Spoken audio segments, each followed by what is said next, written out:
It's hard to really pinpoint when the idea of PolicyLink really emerged. But as I reflect on it, I think I probably have to go back to when I was practicing public interest law at Public Advocates and I first came in contact with the Children's Defense Fund. Children's Defense Fund, a national, iconic advocacy organization for children, run by a powerful, amazing Black woman, Marian Wright Edelman, also an attorney. I thought to myself ever so fleetingly, I'd like to do that. And then that just sort of went away, and I started the Urban Strategies Council, which was a local organization in Oakland, California, trying to really make sure that we were dealing effectively with the challenge of persistent urban poverty. At the moment when we were getting national recognition, I thought, I wonder if we could take the Urban Strategies Council national.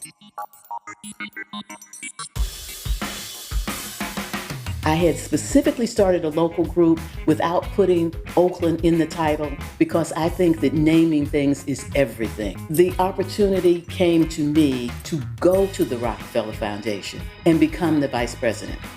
At first I said no. And then I said yes because I thought this would be an opportunity to take what we were learning, not just at the Urban Strategies Council in Oakland, but part of a network that we had helped to start called the National Community Building Network.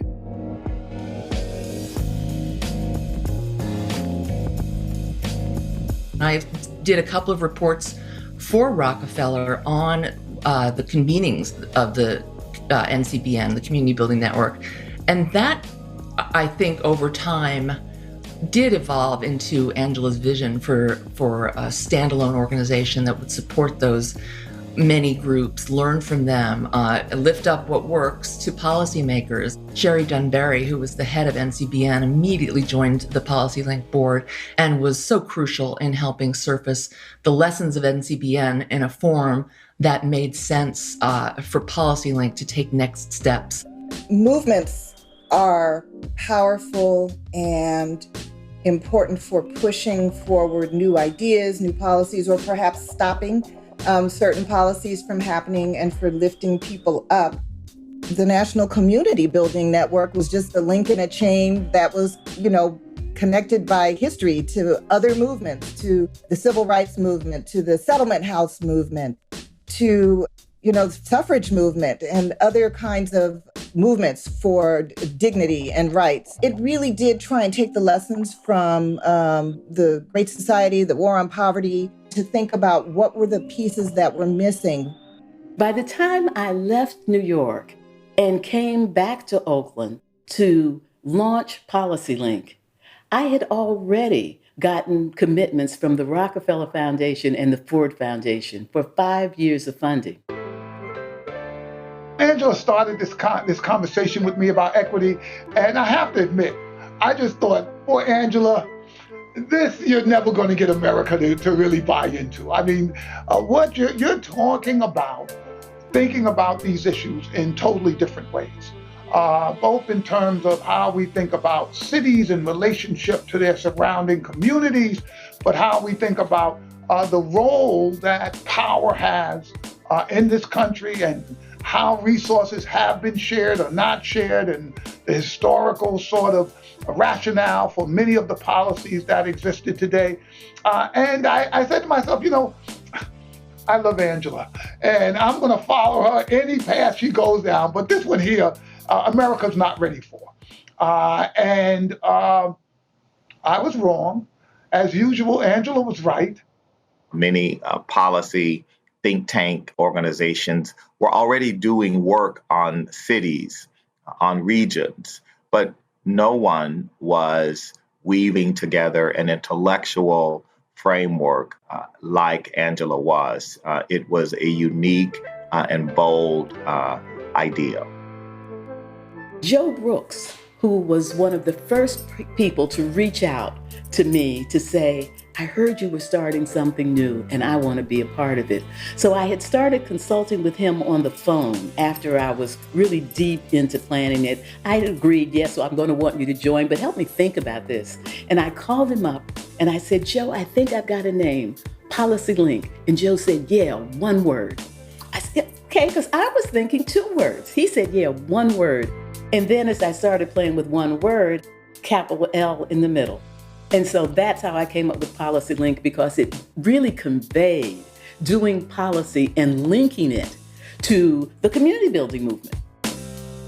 So we thought that and believed in and made an investment in the brilliance and the ideas of the people doing the work on the ground. The ones who are closest to the problem, who are suffering from the problem, are the ones that have the ideas and are working at making the difference and the change necessary. There's this launch, birth, chapter 1 of PolicyLink really coming out and saying we can create policy from the ground up, we can talk about equity, and began framing it in 4 big categories. That was technology, democracy, the economy, and regions, which is interesting because when we get to the last chapter of this book, those things haven't changed. And it was about race, place, and policy. The first chapter would be something like, I see what others don't see. And it would speak to this notion of seeing that the civil rights movement was insufficient and something else was needed that built on that. And that's equity. That was Angela's vision. Here we were trying to be a national policy organization from Oakland, California, not in Washington, D.C., jumping up out of nowhere saying we're going to do policy with a different sensibility. And we're going to talk about race, and we're going to define a whole new thing, racial equity. And so, of course, we had to be of the highest quality, because here we were challenging everything about doing national policy work. This idea of an Oakland-based think tank led by this Black woman civil rights attorney was an idea that was initially dismissed as unrealistic, as unachievable, and as a pipe dream. Angela saw that sentiment as a source of inspiration. And she has proven all of those who dismissed her idea as a pipe dream wrong. Because indeed today, PolicyLink sits at the highest levels in the pantheon of America's very best policy think tanks. Angela said to me once off the cuff, you know, Michael, people don't pay a lot of people of color to think. And that's so true. There aren't many institutions of color that are paid to really have the freedom to think the way we get to think. When I think about why it worked, I think part of it was the audacity of our beliefs. All of us believed it. I think it was the timeliness of what it was we were trying to do. It was a level of humility and creativity. I remember the first op-ed piece that Angela wrote and that was published in the New York Times. We were all jazzed about that, but we had to convince her that that was something that she should put her name on, and not something we would write for someone else. The country didn't talk about race and racial equity and racial justice in anywhere near the way we do now. And people often wanted people in foundations and in government and in the mainstream of the social sector, often wanted to have advances in racial equity be the byproduct of strategies for economic equality, or wanted to be very careful about how they took traditional civil rights formulations and translated them to other areas of work. So, you know, Angela described herself as often being the skunk at the garden party, the person who calls out directly issues of racial inequity and injustice when that's not on the agenda. When we started PolicyLink, the word equity really wasn't used. It really was a conversation about equality. And the problem with using the word equality was that it acts as if there is no history. It doesn't recognize that to reach equality, we have to be on a journey. Nobody ever even asked where that came from. It started with me, and I'm saying me now rather than we, because most of the early people at PolicyLink were hesitant because we got so much pushback about using equity. And when they went out into the world, they got pushback. And since we were joining social justice advocates, equal opportunity advocates, equality advocates, liberation advocates, how come we have to use this term that causes so much pushback? How come we just can't say we're a social justice organization? Why can't we just be equal opportunity organization? And I just kept pushing them because I had a sense that the field needed to be brought together under one thing, that we needed something that was the social justice and the equal opportunity and the children's advocacy and the environmental justice. I remember my first task at PolicyLink. At the time, there was a very vibrant smart growth discussion, and it was really supposed to be centering equity, but the equity piece was always left off the table. So where I felt like we really encountered pushback was really holding people true to including equity in the smart growth frame. And that experience actually really shocked me at first. It showed me how easy it is to negate equity, to dismiss it, to leave it off the table, to give it lip service. You're the new kid on the block. You're raising issues that make people uncomfortable. You're saying we're neither fish nor fowl. We're not just a communication shop, just a research shop, just a training and technical assistance shop. We are not bound by one particular issue. We're going to take it, whatever issues seem right, to focus on equity. All of those things you don't do if you're not building for the long term. Unless we got folks into the organization who kind of embodied the kind of values and principles that we were trying to internalize, we weren't going to be successful. So we really looked for people who could, be in relationship with community, lead with humility, committed to equity and participation and inclusion.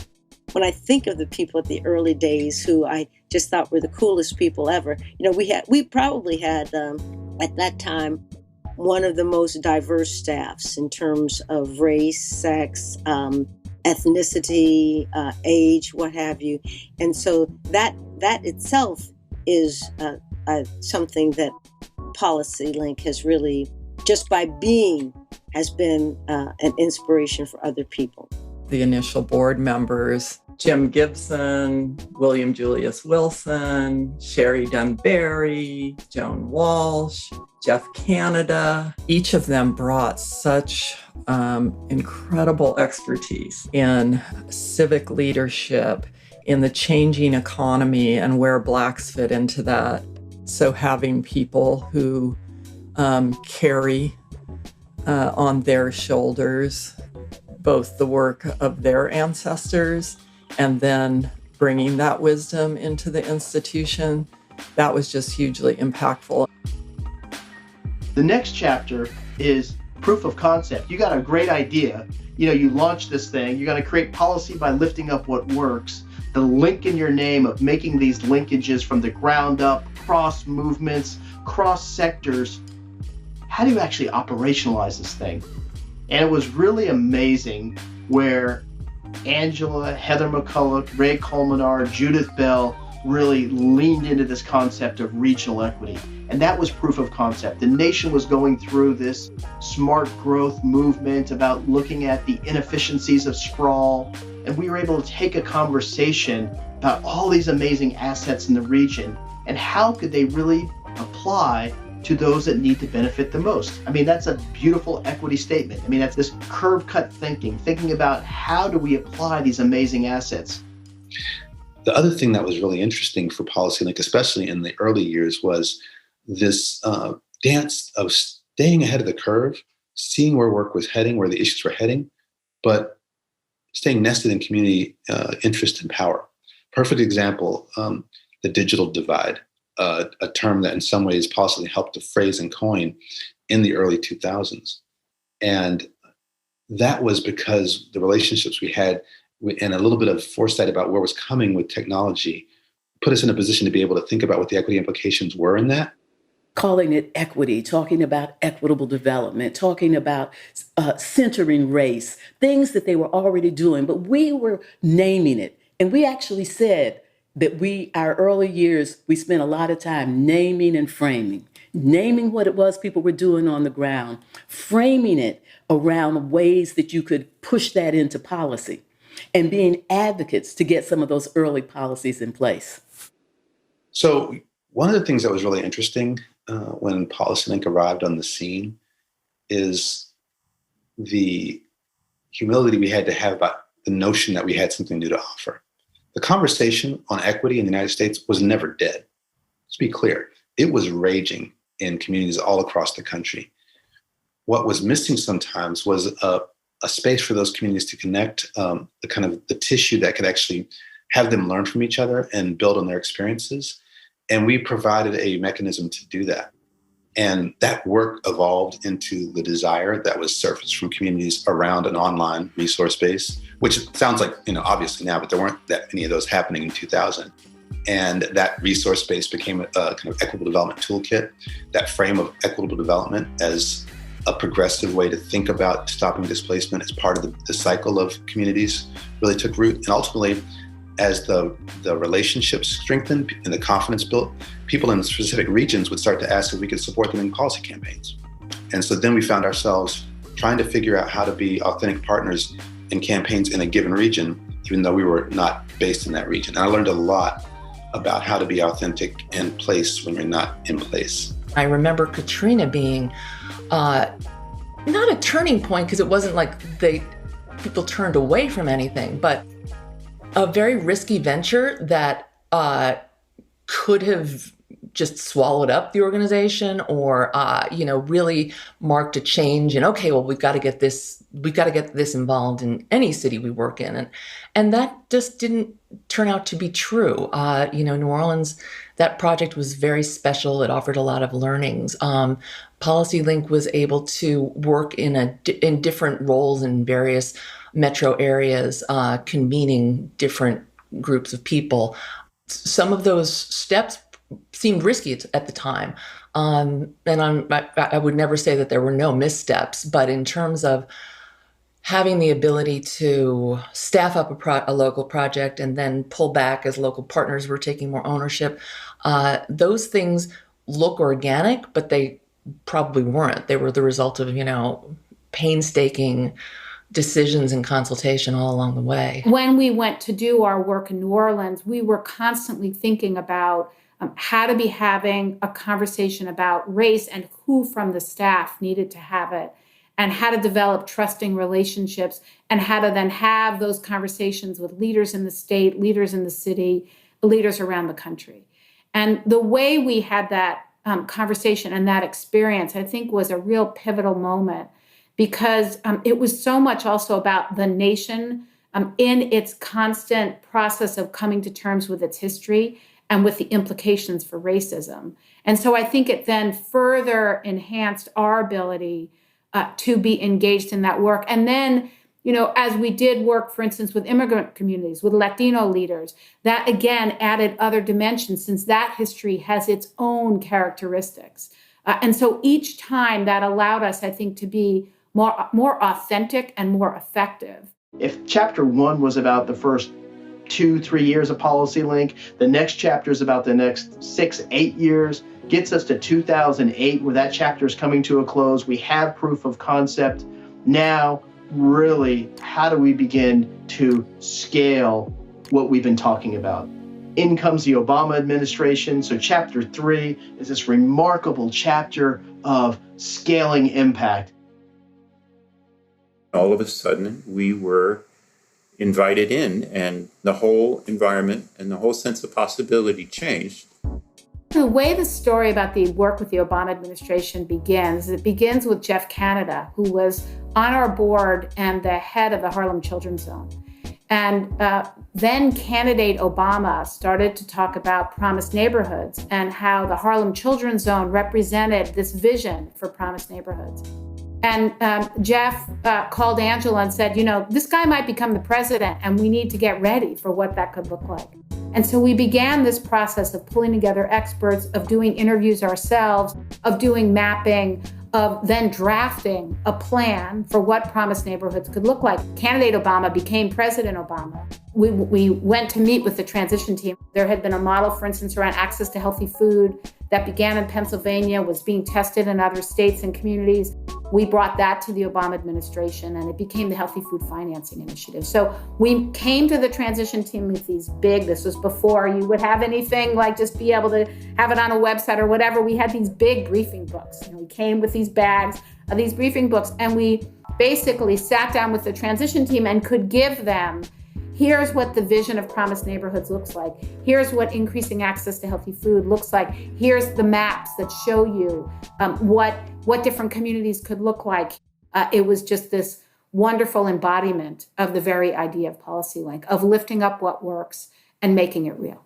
When I realized with my colleagues what an impact we could have on the federal government from that toiling in local communities that we had been doing for 10 years, I thought, okay, we're about to be an institution here. We're going to play with the Urban Institute, with Brookings. We're going to play with the big policy institutions in DC, and we're going to have a presence, and that presence is going to be physical. We'll get an office, and we'll have a legislative director, and we'll start hiring lobbyists to work for us and make this stuff happen. That really felt like we were growing up. We weren't becoming anything else. A child grows into a teenager, grows into a person. It's still that person. We were still that group, but we now really began to think that we were here to stay, that there was going to be a story about PolicyLink, and that PolicyLink was going to have a long future. We began to shift our strategies around whether it was fundraising or conversations with the board, thinking about endowments and longer term resources to make sure that the organization would be this long time organization for the country and for leaders around the country. We have then, I think, focused more on being an institution and embraced that and tried to strengthen that identity because people need it. We need PolicyLink to exist. There has to be a place for PolicyLink or for people who are interested in policy change to go. So now we're much more focused on the kinds of things that are important and not always top of mind when people are thinking about institutions, having strong systems, having good HR policies. What are the kinds of management practices that we need to put in place so that we're getting the best out of folks who are working here, but also so that we can share outside of this institution. In the summits that we did roughly every 3 or 4 years, each one showed us to be more established, more respected, more effective in what we wanted to do, and cultivating a style of leadership. The first one was about regional equity. Our first summit, we expected to get 300 people together to talk about issues and kind of mobilize some of the campaigns we had. And we had 625 people show up. And then our second summit, we expected 600 and we got 1,200. And so those summits became punctuations on kind of beautiful prose and poetry that was being built between communities. But by the time we got to the third one, after Hurricane Katrina, and the fourth one, so they were in New Orleans and in Detroit, we were leading on issues of equity in rebuilding in infrastructure, so that what happened in New Orleans was not unique to New Orleans. Or we were framing equity as a superior growth model, as a framework for economic development that had bearing not only in places like Detroit, but in both older industrial cities and in fast-growing parts of the country. You could see organizations and people at all levels picking up on what we were doing and giving us positive feedback that it was useful. And you could start to see frankly, some of the organizations that we'd had to almost cajole our way into meetings in the beginning, adopting and adapting what we had been doing. I've seen over the 6 summits more and more people coming into the door and registering and participating in those 2 or 3 days that we're together, being more and more on the same page as to what equity means. And it's a glue now. It's a glue, and it's more than a moment, it's a movement now. The summits are like revivals, where you are with people who share your values and hopes and aspirations and are working hard in places that are often forgotten and neglected to try and achieve a fairer, more compassionate, more equitable world. The summits allow people an opportunity to come together and be seen. I remember being in a hallway trying to scurry from one of my sessions to the next, and there was a group of Indigenous brothers. I'm not sure where they were from, but as we were passing each other, one of them just caught my eye when we were kind of bumping in the hallway, and he said, "Hello, Queen." What the summits do is speak to our spirit. They're moments of collective joy. And that is something that we all need. Because the thing is, the people who do the work that PolicyLink supports, we are joy junkies. And we don't even need a little bit. Like, we don't need to have huge amounts coming all the time. Just a little bit moving forward will propel us for the next leg of the journey. Chapter 4 is a sort of sub-chapter in there, is like, oh wow, look at the changing demographics of this nation. This is chapter 4 is all about how equity can be a superior growth model for the nation. Angela, Manuel Pastor, getting together, having a crystal ball of demography and really seeing, they broke the story that the nation was soon to be, by 2042 at that time, was going to be a majority people of color nation. And how, if we were going to be a majority people of color nation, that equity was no longer just a moral imperative for the nation, it was an economic imperative. And so chapter 4 is about this massive expansion of idea, getting out of the echo chamber of the do-gooders, of community builders, of folks that really want justice, that how do we actually take this to the mainstream? And that breakthrough idea, and which actually birthed the National Equity Atlas, America's Tomorrow work, the story about how the future of America's producers, consumers, stewards of stable markets, this of color population became a mandate for the nation. We were really talking a different game. And that comes into chapter 5. Michael McAfee comes onto the scene. I really was like a kid in the candy store, because it was the first place that I had ever worked where first it looked like the United Nations. Second, it was safe to talk about these things that in all the circles I had been in previously, it was taboo. And it was like almost like, you can't work here if you can't talk about race. I knew it was my place probably the first year I started. Because I came to do a big body of work, helping President Obama make sure that their seminal place-based program, Promised Neighborhoods, was successful. Something starts to really happen. There's this chemistry between Michael and Angela. There's a begin thinking about how do we bring a population and results focus to an organization that was always population driven and results focused, but codifying it, putting the steel of results into the middle of the organization. This is a time when 2015 summit, the Equity Manifesto comes out.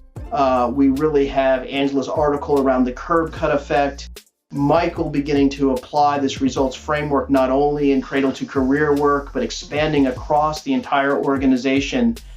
And we fundamentally begin to change and really begin to step into this next generation of PolicyLink, which I think is chapter 6.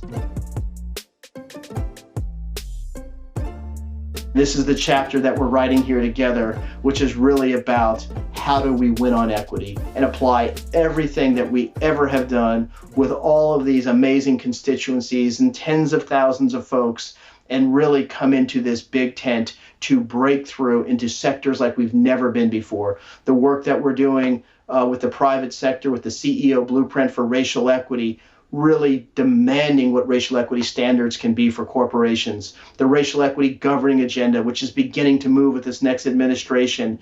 This is sort of taking everything we have and applying it now with Angela stepping into her role as founder in residence and fueling this with her brilliant narrative and communications work, really thinking about how radical imagination is what's required now, how that marries well with results, the vision for winning on equity.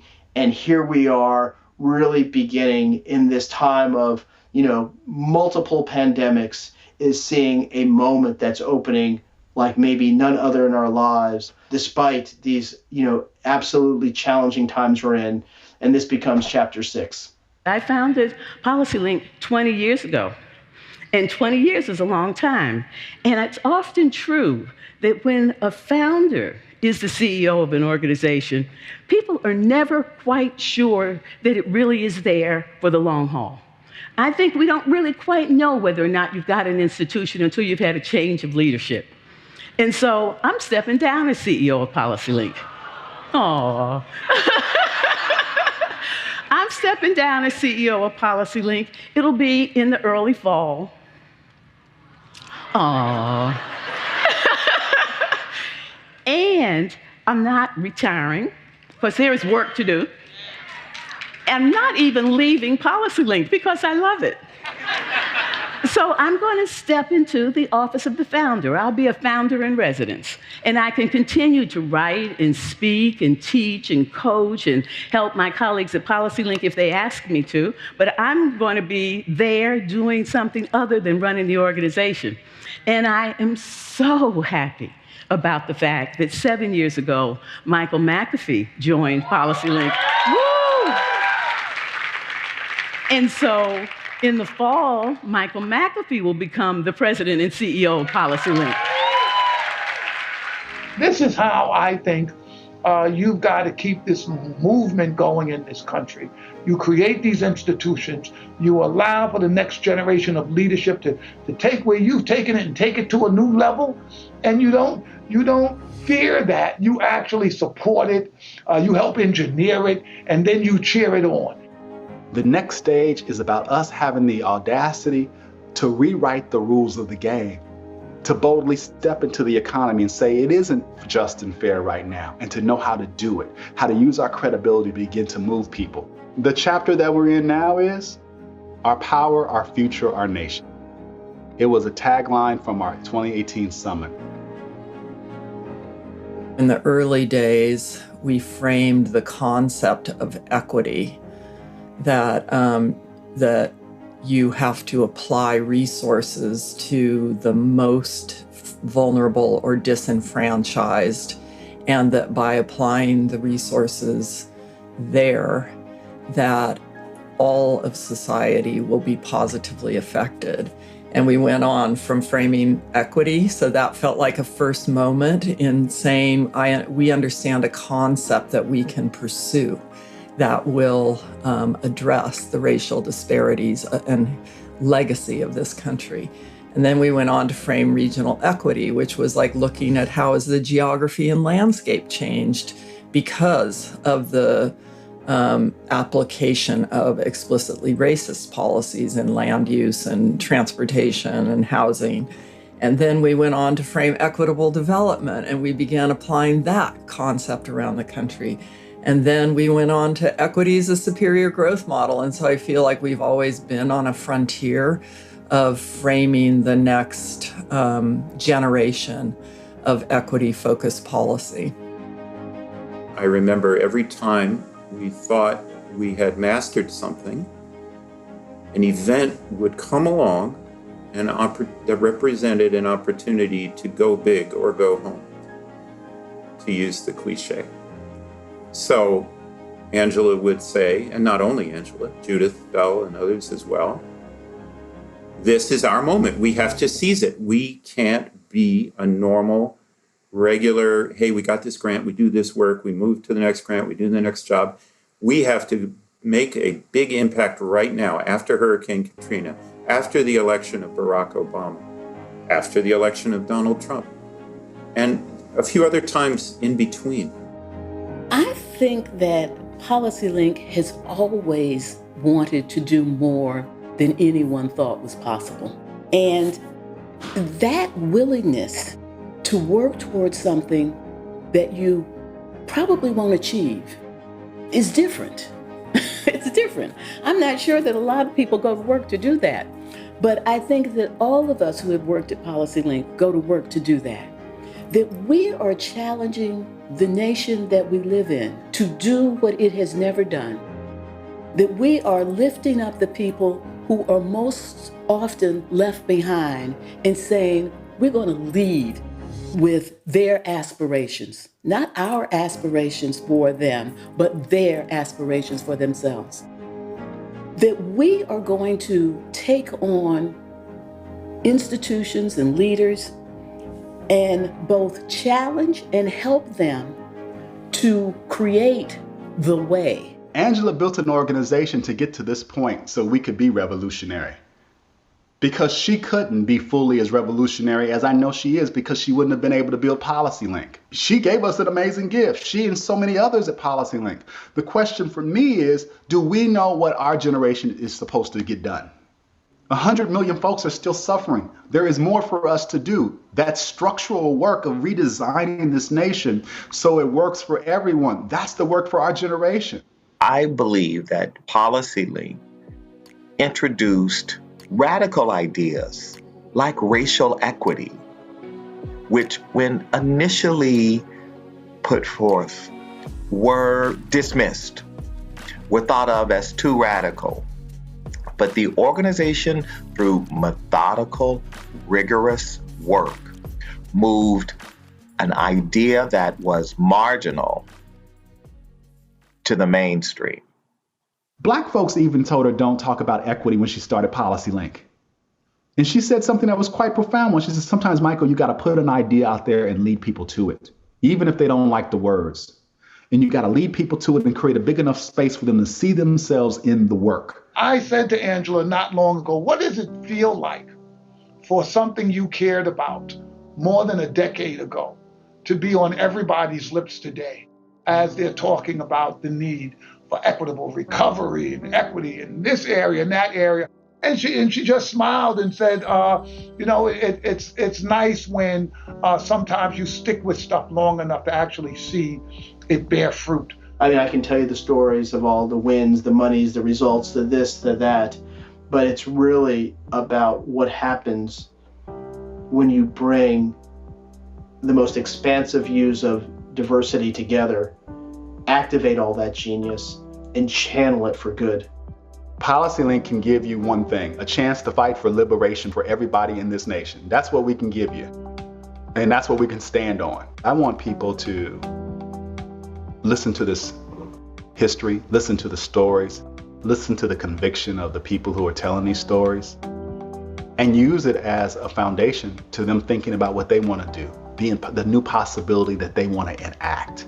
There's always a next. There's always a next. We will never be without work. We will never be without work.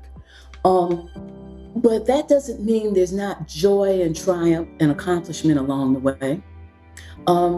You get a program in place that is informed and nuanced by the very people who you hope will benefit from the program, and that's exciting.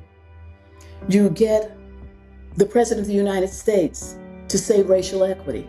Means we need to make the issue of racial equity not just an issue for any one department. We can inspire other institutions to change. That is the path forward for the nation. Our power, our future, our nation.